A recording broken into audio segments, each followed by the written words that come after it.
welcome to another episode of the Plant Based Morning Show. It's Monday, February 6th.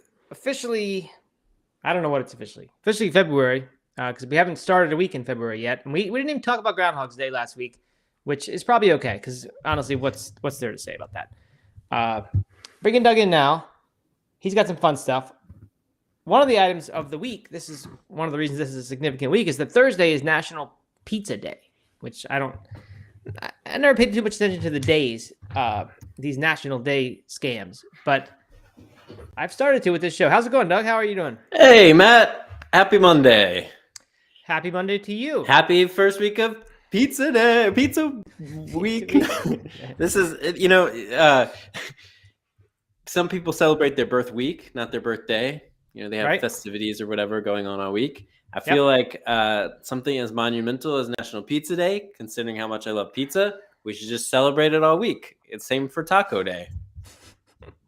Yeah, I like it. I think pizza is a monumental thing for sure. I mean, it is. It's just one of the most universally loved foods by everyone, adaptable so many ways, and yeah, I mean, you really don't get sick of pizza. You can even make healthy pizza if you think pizza is unhealthy. Very easy to make a healthy pizza.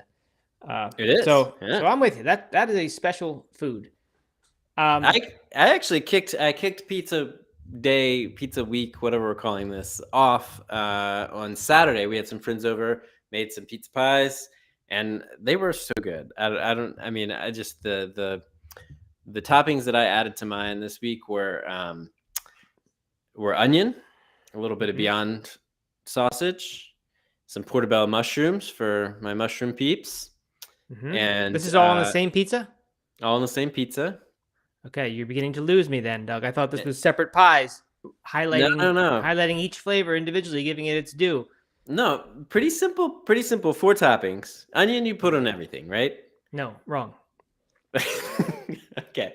Well, the 4th topping is the surprise one here, and it's the one I'm most excited about because I've never actually put it on pizza before. That was jalapenos. Somebody brought them, and they were just so good with this combination of like a Beyond Meat and I don't know, maybe the portobello. I don't know. It was just a perfect addition to this pizza. Okay. Good. Well, I'm glad to hear that. Yeah, my dissenting viewpoint there is that I think each topping you add to a pizza beyond one cuts the value in half of come on, the quality of that pizza. One topping and onion is included in that? Onion definitely included in that. Yep. I think a topping is a chance to highlight one flavor and see how it goes with pizza. And as soon as you start putting 5 on there, it gets messy, honestly, like the burgers that I have so much problems with. So is this a flavor thing or is this it's both. It's a whole experience. It's the whole thing. It's just the whole eating experience. Okay. All right. So what's your go-to then? So one topping Lamo pizza. I actually do 0 toppings and I do no cheese, not even vegan cheese, just the marinara pizza, which I guess in fairness has little slices of garlic on it. It's garnished with basil and you sort of drizzle some olive oil. Okay, those are toppings. I don't know if I'd call those toppings, but basil. They are there. Basil for sure. Yeah, but if you shake oregano on your pizza, I don't think you call that a topping. You just say that's a sort of a condiment. That's true. Yeah, but you're talking about whole leaf basil, right? No, I mean it would be torn. Okay, I would consider that a topping. You should pin this comment here because we're getting people answering. Oh yeah, I forgot to do that. Yeah, let us know what yours are. What if I pin it? Something else happens? Does some function change there, Doug? It just pins it stays on. People can see it. Yeah. I wholeheartedly disagree. I mean that would be a delicious pizza. I'm not gonna lie. That would be a fresh, refreshing, wonderful pizza. But I have no problem with adding a couple toppings to my pizza. Yeah, I mean, and I don't entirely disagree, but I do think the more you put, they do go downhill. You know what I really like, and then we'll get to a couple listener choices.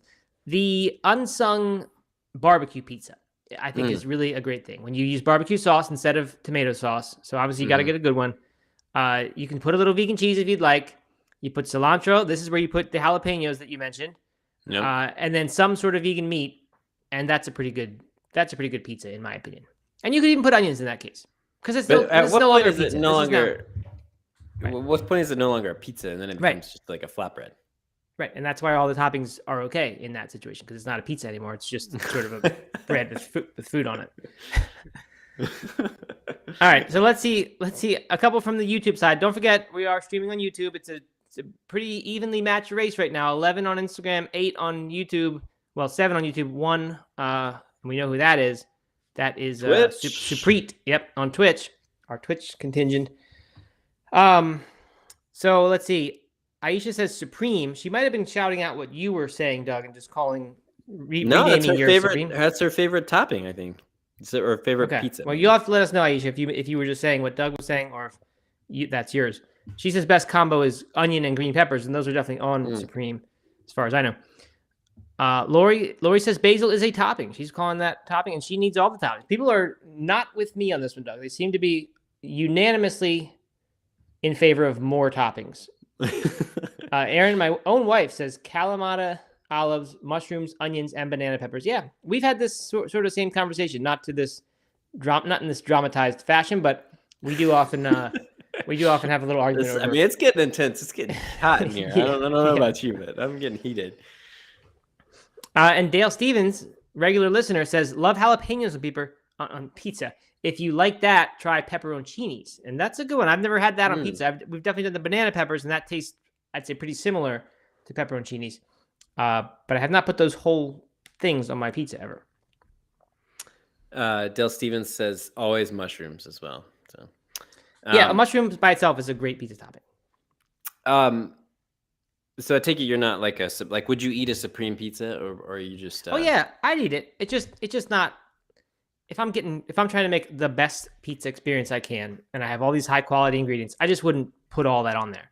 I may as well eat a steak sub or something with a vegan cheesesteak thing with all that huge mouthful of different flavors, and it tastes good, but it's like not like any of it is showcased. I think Matt didn't get much sleep last night. That's the vibe I'm getting. I know. I got great sleep. I always get good sleeps now. Okay, all right. Well, that's good to hear. All right, so Preet says nothing close to onion and capsicum. I think capsicum is bell pepper in England or somewhere else. Correct me if I'm wrong there, Supreet. And grilled tofu and maybe some corn. That's where I would draw the line. Corn, I would say, does not belong on any pizza ever. All right, Aisha says grew up on Pizza Hut Supreme. Doug sounded close until he said the jalapeno. Yeah. See, hey, I think of Supreme as having a bunch of different peppers and olives and I don't know, a bunch of like everything. This four toppings is not too much for me. I mean, I love a Supreme pizza. I'm not going to turn down a Supreme either. What do you think about hot sauce on pizza? Like Texas Pete just on the pizza, on a regular pizza? That does not sound particularly good to me, and I like hot sauce, but I don't know. I've never had it. I think that's pretty good. Yeah, I was on a kick for a while when that was kind of the only way I was eating pizzas, is by dousing them in hot sauce. Were you ever a ranch dipper? Pizza? No. Ranch dipper? No, I was just never a big ranch guy, period. I definitely did the like pepperoni pizza dipped in ranch. Oh yeah. Went through a solid multi-year phase of doing that. I have not really found a great vegan pepperoni. We've tried definitely a handful of them. I think Field Roast makes some and a few others, and they're always okay. It's fine. They're good to snack on kind of while you're making the pizzas and things, but they're just never that great on there. I don't know. It's an opportunity for somebody. I would agree with that. All right. Another news from that same evening. I tried 2 new non-alcoholic beers. Okay, good. They were brought over by my friend who's doing a no drinking challenge. And one was called, let's see, one of them I didn't know, but I don't know the name. I messaged him and haven't heard back yet. It was a sour, like a grapefruit sour, and it kind of didn't taste like beer. It kind of tasted more like a grapefruit thing, but it was very good. Had a little bit of that sour flavor to it. And then the other one was Partake. Have you heard of Partake? Yeah, Partake Blonde is one of my favorites. 15 calories per can. Was it blonde? I know. Okay, so that's what I was going to call out. It's like 20 calories for the one that I had. What variety was it? I don't know. Maybe like a pale. I don't know. It was okay. But it was great. It was really good. Yeah. I mentioned that, I don't know, a month ago maybe. But Okay. just quickly, in passing, it just mentioned, hey, I had a new one. And yeah, I'm glad to hear that because the blonde is like surprisingly good. It doesn't have a whole lot of flavor, but it's just really drinkable and tasty. Yeah. And then I saw the calories numbers, like, man, this solves that problem we were having. So it's good to hear that there are other flavors, or other flavor at least, is good. Other style, I should say. Yes. Yeah. I was a fan. Jody says, which NA beer? She missed it. Again, for the regulars, you can get repeats. The answer is Partake is the name of the beer. Mm-hmm. And then I have one more food thing here from the weekend that I'm feeling stoked on. That was dinner last night, and that was I did kind of unintentionally, maybe like a curried soup. I don't know if I really want to call it soup, but like a really saucy curry over quinoa with broccolini and tofu. And that was it, just real simple. Yeah.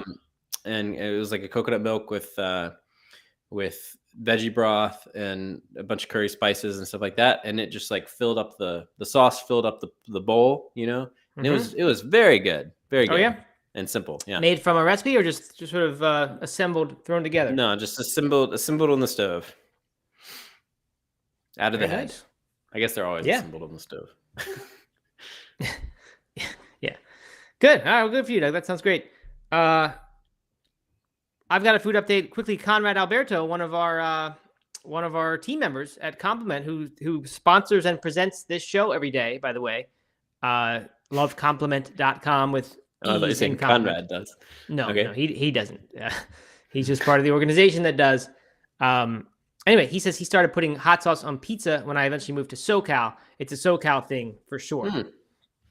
And I know Conrad's into the SoCal cooking because when we did a cooking competition in Mexico, Conrad was all into like the garnishing the dish with like chips. Our quiche we were making, vegan quiche, he wanted to like sprinkle potato chips all over it, and that'd be like a food truck style garnish, which I said that's like seems like an LA movie. He was like, oh yeah, totally. So I liked it. All right, sounds a little bit crazy right now, Doug. I don't know why. Is my sound weird for you? No, you sound good to me. Okay, actually, it seems good now. If you are having problems, jump over to YouTube, youtube.com/NoMeatAthlete, and you can get better quality there. Okay, so let's see. Oh, yeah, I didn't talk about my food. I threw something together on Saturday night. My mom was in town, and we didn't have plans, and we wanted to go out and have a drink, my mom, Erin, and I, but we had to figure out a dinner plan first. So I got to work. Actually, no, the drink was Friday night. This thing was a different thing on Saturday, I think. I'm confused. But anyway, what I made, I had an eggplant in the refrigerator left over from another dish. So I said, I'm going to look up a good pasta alla norma recipe, which is the Sicilian pasta dish with eggplant in the red sauce. Usually it's kind of doused in oil and you have pan fry slices of eggplant, and it's like its own project on the side. I didn't want to get into that, so I just diced it up and put it in the air fryer, tossed in oil, salt, pepper. I forget whose recipe, whose technique that was, but that worked quite well. And made up a quick tomato sauce. Served it with rotini pasta, not usually my favorite shape, but it was what we had. But the star of the show was I made an almond ricotta from Minimalist Baker. Kite Hill makes an almond ricotta, and I wished we had that, but it's very expensive, and we just never have it. But it's made like almost entirely from almonds, but it tastes like ricotta cheese. The fluffiness is like ricotta cheese. So it was quite simple. You just had to blanch the almonds. It took a minute in boiling water, and then slip the skins off, which took a little bit of time, but not too much. And then just blend tech it up with some garlic powder and stuff, and it was awesome. So that was a very nice surprise dish that came together on. I guess it was. Where was that recipe from? Was that from her website or was that a book? It was just websites. I just googled like 3 or 4 different sites and kind of hybrided a recipe. Very nice. Like I said, I didn't want to do the full on traditional thing where you have to fry all the eggplant. Cool. Very nice. That was good. It was very nice. Alrighty. On that note, let's jump into some stuff here, Doug. Anything else before we do jump in? Oh yeah, I've got a comment from Sky. This is actually a good reason to check in too, Doug. Sky is a frequent listener. I think she always listens in the podcast. Whoops, that was a money sound that was not related to Sky. There it is again. She said, I just remembered that I meant to save the Friday show for Sunday so I can listen when I lift weights. See, she listens on the podcast. Show always makes a workout go by faster. So that's good to hear. I like this show as background noise. That's my perfect use case for this show. If you pay too close of attention, it's just not going to be good. You're not going to learn anything valuable. But just to have people in your ear saying goofy things, and maybe you learn a few facts you can share at the vegan dinner table. That's what I want this show to be. So I was glad to hear that. And then she says, give us your 70% attention. Exactly. She said, another news, I hate to break it to you, Matt, but I'm pretty sure you're an activist. This show alone is a version of activism. I'd argue my version is just leaving my read copies of Veg News in my dentist's office. So I think last week I had said I was not an activist. I forget why or what it was. Oh yeah, we were talking about vegan versus plant-based and which one you want to be called by people. And I said, if you're vegan, you probably want to be an activist because it's just sort of associated. And I said, I don't at all consider myself that. So I'd be fine if I was just thought of as plant-based by people. But I truly don't care. Yeah, I don't know. I think I would, certainly it is indirect activism, the work we do, but I just don't think of it that way. I kind of think as soon as I started thinking of it as activism, the quality would just tank. I think it would turn into I don't know. It would just feel like I was trying to convince people to listen and come on, pay attention. This is really important. Instead of just saying, who cares? Just goof around, pay half attention to us. I just think it's so much better that way. So I'm not an activist. I would agree with Sky here. I think that this is a form of activism just by having a thoughtful approach and kind of welcoming people, and that is its own form of activism. So I'm going to agree with Sky here that Matt, you are in fact an activist, and I mean you wrote a New York Times best-selling book. I'm going to call it out again. Thank you, Doug. About the power of a plant-based diet. So I think that you can't run from that. Whether or not you're out picketing out in front of Starbucks doesn't really matter. I don't think you can run from it. Maybe. You know how they say the observer of an experiment changes the experiment? I feel like as soon as we label it that and such as say it's this, then it just goes downhill. So this might be the beginning of the end for the show. Now that we've called it activism. And finally, Sky adds, lastly, just saying, this is a bit of a brag here, Doug. I'm up to 24 pull-ups a day, 3 sets of 8 at a time. My highest one-time total is 12. You got this, Doug. And I'm actually on a very, very similar note. I did 3 sets of 7 recently, and I thought that's a pretty good number. The other thing I've been trying to do is a ladder 2, 3, 5, 10. So you do those sets, little quick breaks leading up to the 10. The breaks get longer as you get there or get going. Wow. So yeah, I'm in that range, but I've never done 24 in a day, I don't think. So that's not true. I did a weird CrossFit thing where I did a whole bunch, but it just took forever. So anyway, Sky, good for you. That's that's quite a bit. So I don't know. She said she got this, Doug, so she's encouraging. But she also said just saying. So sort of she's also no, I think it's great. Way to go, Sky. I took the weekend off from my pull-ups. You can't take the weekend off. There's no weekends off in this. I didn't come into my office. I didn't come into my office. Just make a little trip out there, twice a day. All right. I'm going to retract my 2-week prediction for you to get 5 pull-ups if you're not doing it every day. Well, so this morning when I came in, the first thing I did when I got into the office, and I couldn't believe how much easier it was than last Monday. Okay, good. So major progress happening in the pull-up front. Oh, that's good. I'm glad to hear that. I really do think there's a great chance that in 2 weeks' time, from must have been last Thursday or something, you could be doing 5. And I'm serious. It's all about the volume of reps, and that's the point of these ladders and this grease the groove is you can get high volume of reps without really tiring yourself out. So this is not like a take days off in between to recover sort of thing. You just got to keep getting them in. All right. I will. I'll make a point to make sure that doesn't happen again. Saprit over on YouTube says that he can do 3 sets of 5 pull-ups, or maybe 2 sets. But way to go, Saprit! Yeah, awesome. And Lori Stevens says 70% is perfect while she writes her blog articles. If you can write an article and listen to people ramble about random stuff, then that's impressive. Well, what she's doing is not listening to us ramble when she's writing. So that's fine. Just, I would argue you're paying 10% attention, Lori, and that is fine with me. I think the show is background noise. That's its best use case. So Michael Palm over here wants in on the pull-up group. Well, you just got to show up, Michael. Just like Doug, you need to show up every day to this show, and then you will become part of that group. But it's an everyday thing. It's not. You take some time off. Now, this show does take weekends off, so that's a little bit of a slight difference. That's right. All right. Mr. Jeffrey says he can do 0. I don't believe that, but maybe some people can do 0. I believe that. A lot of people can. I believe that based on my own personal experience. I mean, no. That's no. That sounded really mean to Mr. Jeffrey, which I didn't intend it to be. I just mean you can be fit, you can be healthy, and still not be able to do pull-ups. Yeah, true. If you haven't practiced it or whatever it is that makes people able to do pull-ups, a lot of people can't do a pull-up. So that's no shame in that. Wow, my screen, I got really hazy, my screen on YouTube. You see that, Doug? Yeah, I did. It just happened. Are you I didn't touch something anything up over there? No, I don't know what happened. No idea. Maybe the sunlight. Okay, so I had something else I wanted to say, but let's just jump into weather report. I think we've said enough. It's a short one today. It's a very short one today. Yep, weather report.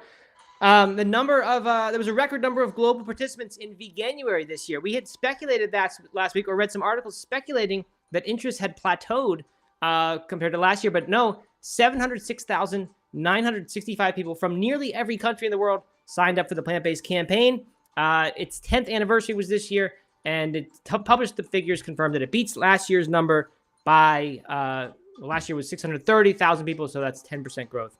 So there you go. Good things happening there. It's kind of a low number, though. I thought it was bigger than that. But again, that's people who probably opt in to the campaign, and certainly maybe 10 or 100 times more people are doing it without knowing there's an email list to go sign up for. The only other one today, Lidl, the German discount supermarket chain, not Aldi, don't get confused. Lidl, the other 4-letter L and D and I name, has revealed plans to pursue a more sustainable business strategy towards 2025. They're reducing the number of animal-based products, increasing the range of vegetable proteins, and the CEO, the chief buyer, whose last name is Christoph Graf, said there is no alternative to this step because as a human species, we must live within the boundaries of the planet, and this can only be achieved with fewer animal products. So, Wow. So that's exciting. I look forward to seeing what Lidl brings to the table in the next few years. That's it. Short weather report. Back to you, Doug. That is a short one, but it sounds like all is sunny in the world here as Veganuary grows and plant-based or grocery store chains go plant-based. Love it. Yes. Someone at the beginning of the show mentioned earthquakes. I just saw earthquakes, something about that this morning. So sorry to hear about that. And then the Chinese spy balloon too. So all is not totally sunny, but we tend to focus on the good stuff. So the spy balloon flew right over us. Yeah, right. I know. I don't know if you saw it, but right over Asheville. I tried to go out and see it. I think I was about a half hour late, but it went over Charlotte as well. No. But you didn't see it? No, I didn't see it, but everyone took pictures of it and shared it. You didn't fire guns at it? I didn't fire guns at it. No.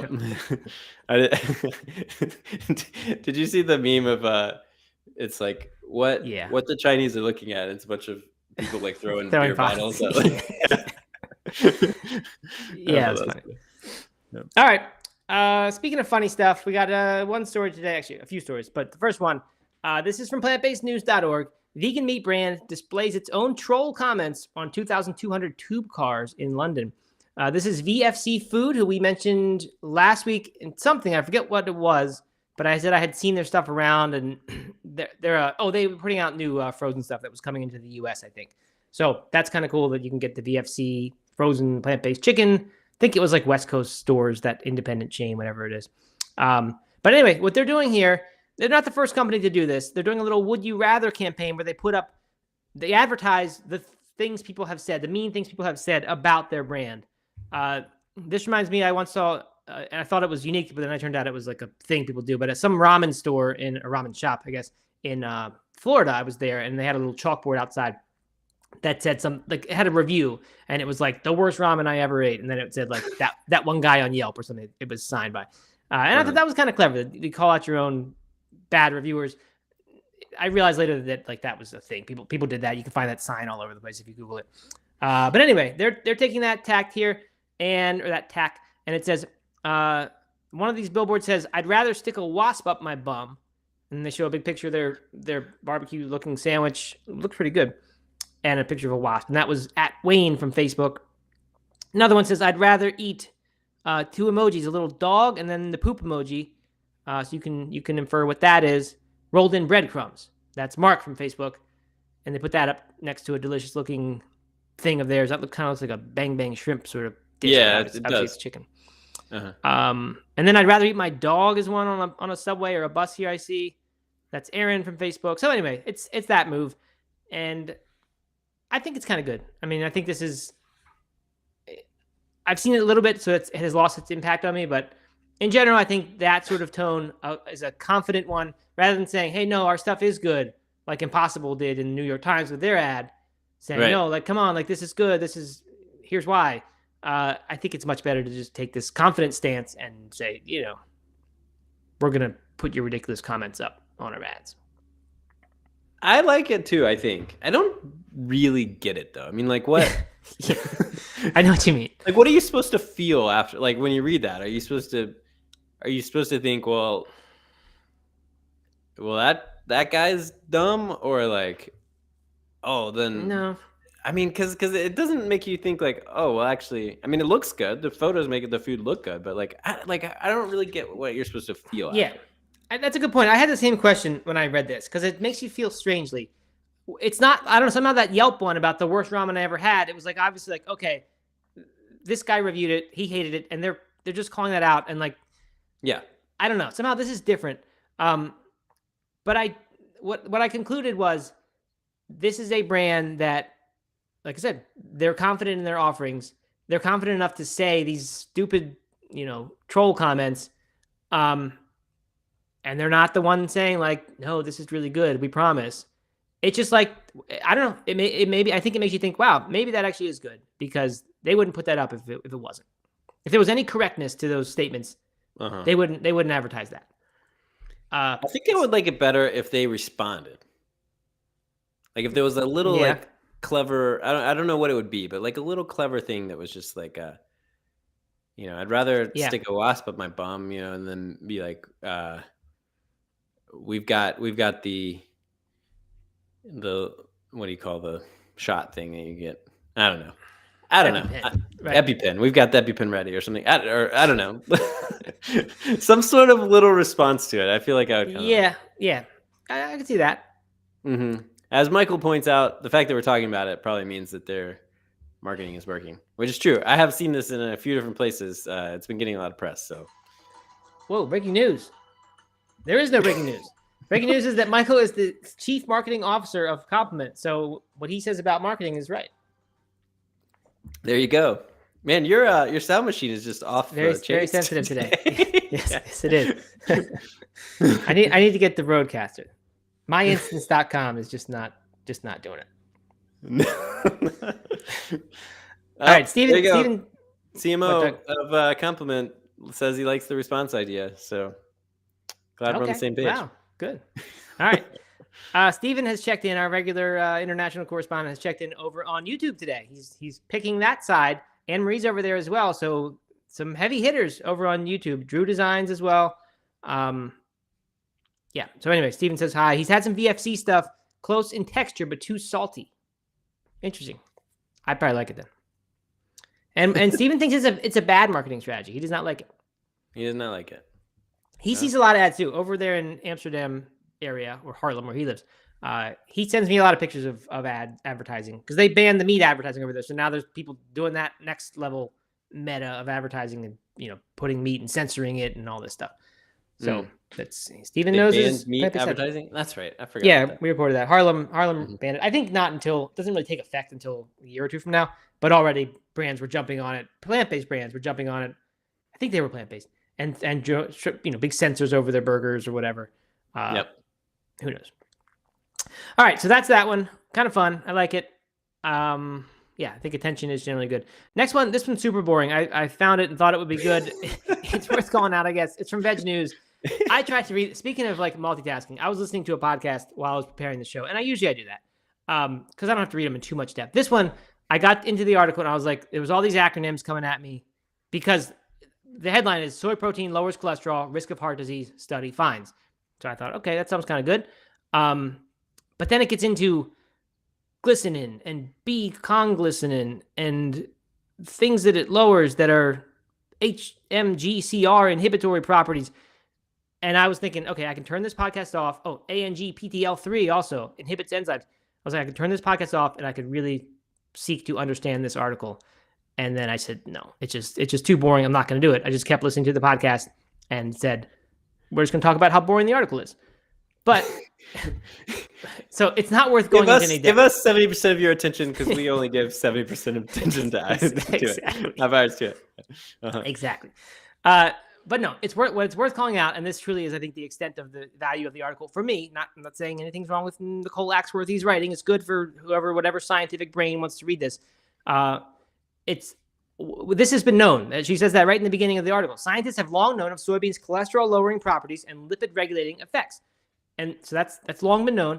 In a new study, they found that specific proteins in the soybeans have potential to reduce LDL cholesterol levels and lower the risk of metabolic diseases. So that's great.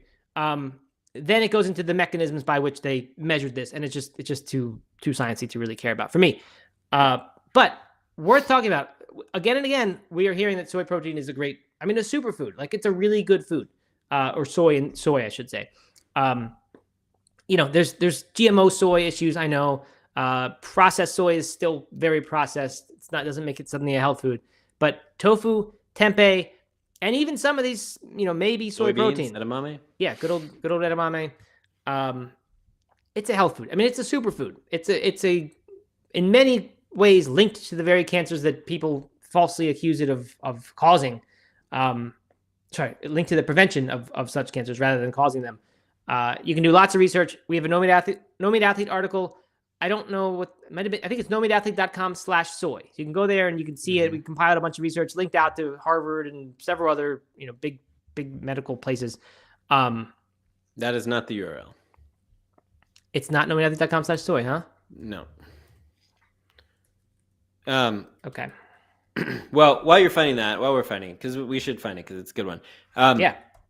I was doing this just this morning. I was doing some research on iron because I was working on an email about iron, and was comparing a bunch of plant-based foods and their iron, the amount of iron in each of them, and soy was near the top of the list there. I didn't realize that it was such a good source of iron too. Yep. And also a calcium source. That's been on my list recently. My son Holden is in the rapid growth phase of adolescence.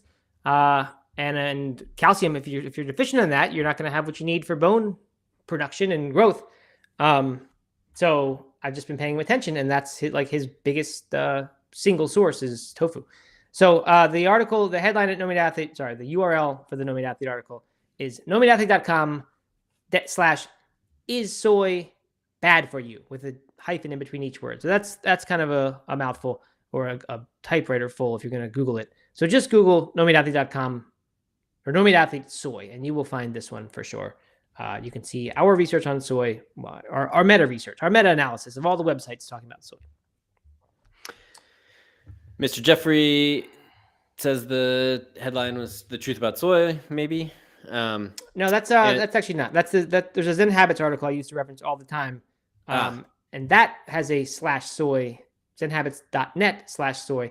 That one's article or headline is "Finally the Truth About Soy." So that's also a great one. Much better, actually. Has much more. That's more conspiracy theory. It gets to all how soy got its bad reputation.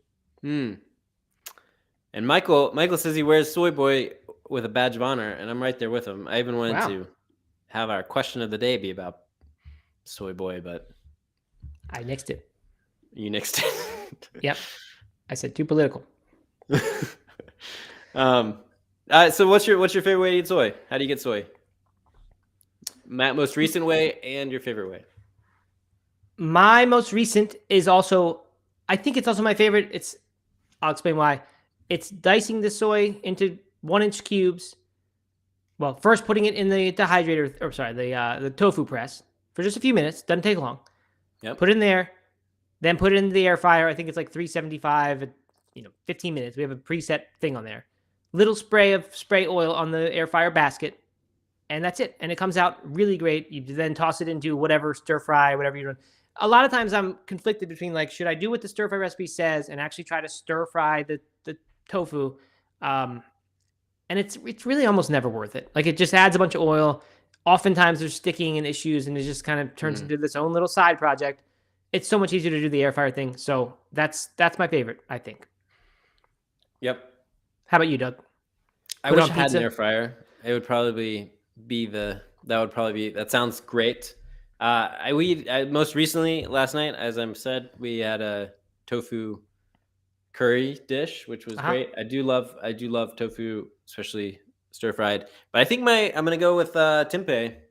I eat quite a bit of tempeh, both in stir fries, but also recently I've been on a tempeh sandwich kick. Maybe no surprise to you or shocker. I don't know. I love a good sandwich, and right. and so little thin slices of tofu. I'm sorry, of tempeh on my sandwich as the kind of meat source is absolutely delicious. Wow. I think I've never done that ever. Had a tempeh sandwich with the only thing I've had like that is I've had the BLT from Whole Foods that is vegan mayo, and then they use tempeh bacon as the bacon. Nah, man. Tempeh, mustard, lettuce, tomato, maybe some avocado in there. Ooh, yummy. Do you do anything to the tempeh though? You don't. I toast it. I toast it with the put it in the toaster oven with the bread. Wow. So no flavorings or anything on the tempeh. Oh! I'm getting the smiling hara like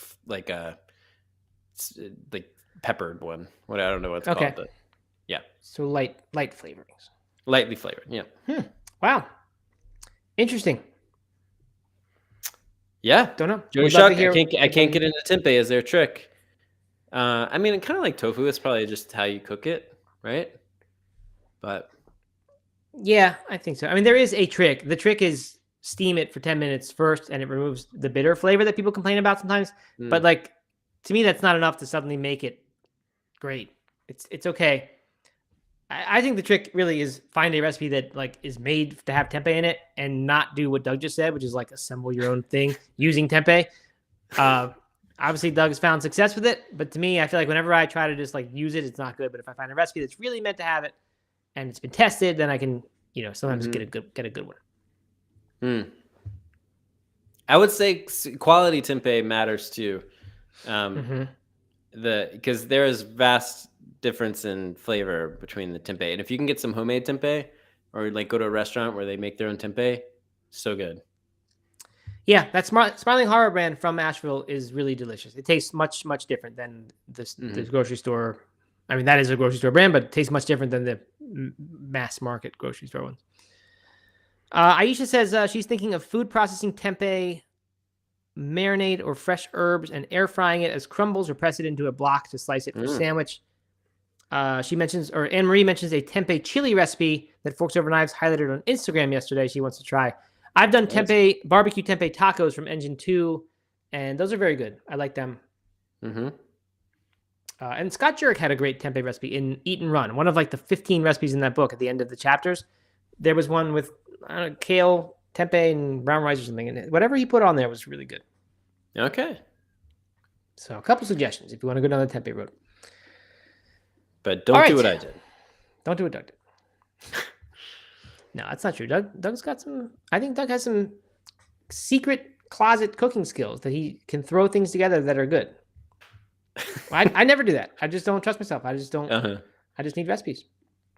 I just I have an aversion to recipes whenever possible. Yeah. I try to avoid them. Right. Yeah. Fair enough. Okay, we got time for one more. We're a few minutes till we wrap up here. This one's a good one though. I like this one a lot. This is from Loma Linda University Health. And the reason I say that is because the headline is 14 health boosting alternatives to commonly used foods. And there are a bunch of really bad articles with that exact same headline, changing the number to something else. They're usually just not very good. But Loma Linda is where the American Blue Zone, where the Seventh-day Adventist population is concentrated. I believe Loma Linda University is also where co-author of No Meat Athlete, the first No Meat Athlete book, Matt Ruscigno, went for his registered dietitian schooling. I'm pretty sure that Is was it a that was Seventh-day Adventist? I see there's a cross in the crest there. Is it a Seventh-day Adventist university? I think that would be a very good bet to make, but I don't know for sure. But I think pretty much everyone there is Seventh-day Adventist. So anyway, so they've made they suggest their swaps, and these are, I would say, the best swaps I've ever read in an article. So we will go through them quickly. They're all good. I found myself nodding along. A few times I could recommend maybe an improvement, but I think they're good. So we won't spend too long.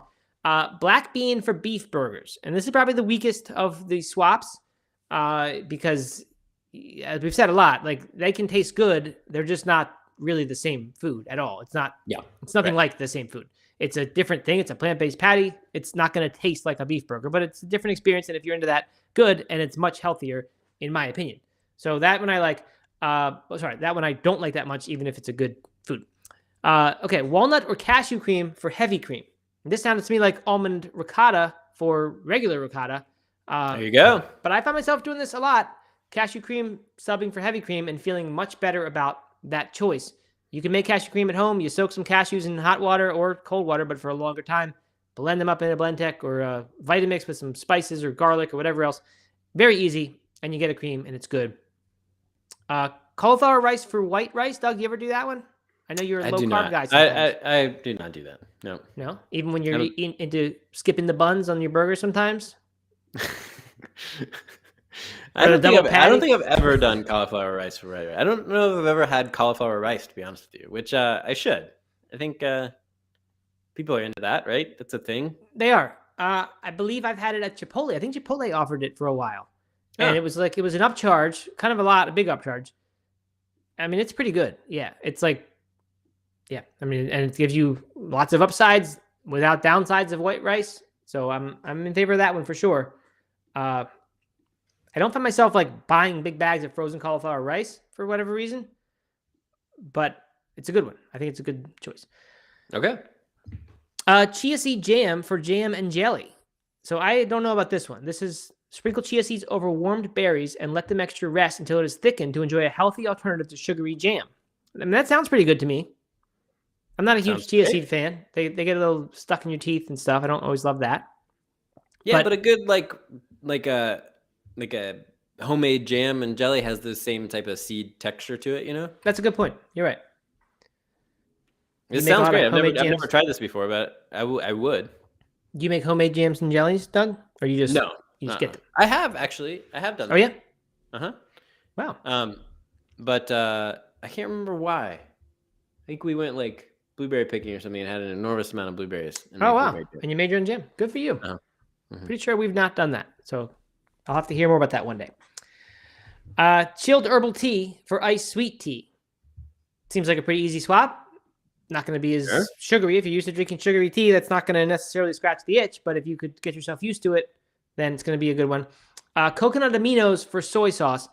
This one, they say coconut aminos contain significantly less salt than soy sauce, making an ideal flavoring alternative. I've had the Bragg's aminos. I don't think those are from coconut. I've had coconut aminos, but I don't know if I've ever bought them in a store. My only problem here is if they contain less salt, do you just use more of them to get more saltiness, which I think I tend to do with like the low salt soy sauce that we buy. But if they do have other flavors in there, then that can sometimes help, and you don't feel the need for as much salt if there's just that umami richness. All right, here's where it gets good. Crispy chickpeas for croutons. This is a fantastic choice. A lot of croutons, if you were to buy croutons or even make them from bread, usually you're making it from white bread or something. Chickpeas will do the job of croutons. They'll be crunchy, they'll be salty, oily if you want them to be. So I like that one a lot. Crumbled tofu for ricotta cheese. So that will be an alternative to my almond one I did this weekend. Yep. I've had tofu ricotta before, homemade, and it turns out quite well. I'm always thinking a tofu cheese where it is just tofu with some seasonings is not going to be really good for a cheese, but it actually works fairly well. Flax eggs for eggs. That is my go-to egg substitute. If I'm making anything that calls for an egg, I will just whip up a flax egg. I think they say 1 tablespoon ground flax seeds with 1 tablespoon of water. You can get slightly different proportions from, I think, Minimalist Baker. But that's a good one. lost my spot. Sorry. Jicama wraps for corn tortillas. Doug, I know you like your family's just like you constantly having tortillas. With every meal, you serve fresh, warm tortillas. Would you ever serve jicama as that? Yeah, sure. Why not? I'd give it a shot. I've never had this before, but yeah, I would give it a shot. Okay. I was trying to find a sound effect for when I go to Doug's house.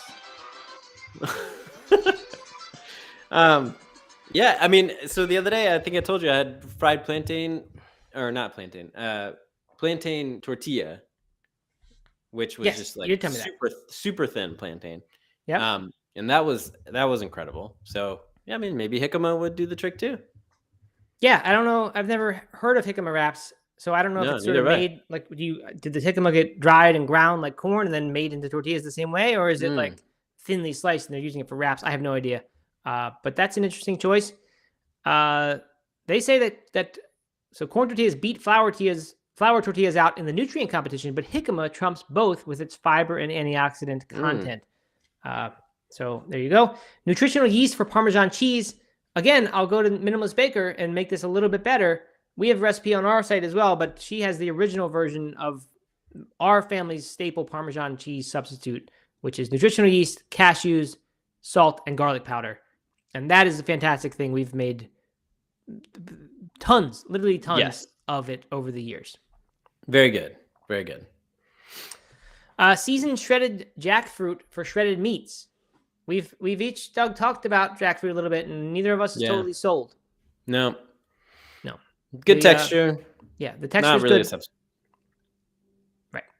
The texture is very close match to shredded meat, but it's lacking the flavor, so you'd have to really dress it up with some fat and other things and make it good. I'm open to finding a great jackfruit recipe, but I haven't yet. Spaghetti squash or zucchini noodles for pasta noodles. This is the favorite of every waiter in a restaurant when you tell them they're vegan or you're vegan, and then they say, well, since you can't eat gluten, we're going to do this for your pasta. We're going to make you these zucchini noodles and serve you that instead. And then I'd say, no, I can eat the dried pasta if it doesn't have eggs in it. It has nothing to do with gluten-free. Like, just, they're not the same thing. But does that really happen to you, or they recommend a spaghetti squasta? I wouldn't say it's recommended, but they often have it on their menu. And then the waiter will jump to that and say, well, so you want those? And I say, no, that's nothing to do with being vegan. Yeah. So this is not a spot for me. I'm gonna go ahead and say this is not a good not a good spot. With you. I mean, I do like spaghetti squash sometimes. I'm okay with it. Same with zucchini noodles. But it's nothing like having a pasta dish, so you shouldn't associate the two as the same. They're their own dish. Yep, I'm 100% with you here, Doug. This is like the black bean versus beef swap, right? Where it's like, it's not like it's a bad food that would, in the different contexts, could be useful. It's just not, you just don't swap it in and say this is going to be a very, very similar experience to that, because it's not at all. Right. But one that is wheat bread for white bread. Perfect, easy swap. It's hard to find, or not hard to find, but you need to look and make sure that your supposedly wheat bread has 100% whole grain wheat, 100% whole wheat as its first ingredient. If it doesn't, if it just says wheat flour, that means white bread, basically. That it's hard to get truly 100% whole wheat bread. You can. I've heard people say, I think Dr. Furman say, it's really not that much healthier. It's still refined flour, and when it's ground that small, your body, utilizes it at a very high rate and quickly, converts it into whatever it's going to convert it into, I guess, fat eventually, if the energy is not burned. So people will say even whole wheat bread is not that great, but I eat plenty of bread for sure, and I try to make it whole wheat when I can. I think that's smart. All right. So in hindsight, what do we think about my call that this is the best ever swaps list I've ever read in my life? Yeah, I mean, I think I could do better, but you could but make I have better, or you could find better. I think I could make better. All right. Well, then do it. For compliment. Is Michael still here? Michael Doug's going to make a better article than this. But we'd be competing against dozens of these, so that's the problem. All right. Well, Dale Stevens says, OMG, great idea on the chickpeas too. I love all these ideas. Very helpful. And that was after she said great idea on the jam. So I think she agrees with me. And she just bought her first tempeh item. She thinks it's a bacon smoky flavor. Not sure how I'm going to fix it yet. Oh, fix it, meaning make it in Southern speak. I don't know if Dale's is Southern though. Dale is, I know she's Mountain Time Zone, but I don't know where exactly. I've got a bread fact for you. Okay, good. What? Or maybe myth, but I think fact. The French baguette was invented by Napoleon. The shape was invented so that they could stick it in their uniforms. That's why it's long and skinny, so they could carry it to battle. Good. Slide it down their pant leg or into their jacket or whatever. That's awesome. There's no better trivia than one that starts with here's a fact and then actually it might not be. So you can't actually go tell this on to someone else and share this unless it's just unless you. Well, I heard it as a fact. I heard it as a fact on a fact podcast, but then I just Googled it, and on Wikipedia it says some say. Okay. So Napoleon, or Wikipedia has not declared it a fact. Okay. Good enough. That's a good fact though, Doug. I like that. I'm sure if we wanted, we could think of other foods whose shape was dictated by their function and function outside of normal eating. But I can't think of any off the top of my head. But maybe one day we'll do that for a different topic. A flask, a whiskey flask, meant to go in someone's boot. I mean, that is literally the reason they created a whiskey flask. Right. All right. That's it. Went a little overtime today, but not bad. 16 people over on the restream. By the way, if you're over there at YouTube, I hate to ask again, but please subscribe, like, hit the bell so that you get notified when we go live. That way you can jump right to YouTube rather than seeing our notification on Instagram and having to deal with that low quality experience before you then go over to YouTube. So please do that. 8 people only left at Instagram right now. So nearly double over at YouTube. And I only say nearly because one is a Twitch. So anyway, thanks everyone for listening. Thanks for participating. Good comments today. Fun Monday show. I think this is going to be a good week, just like a lot of the weeks have been recently. That's right. We will see you tomorrow, 11 o'clock. All right. Goodbye, everyone.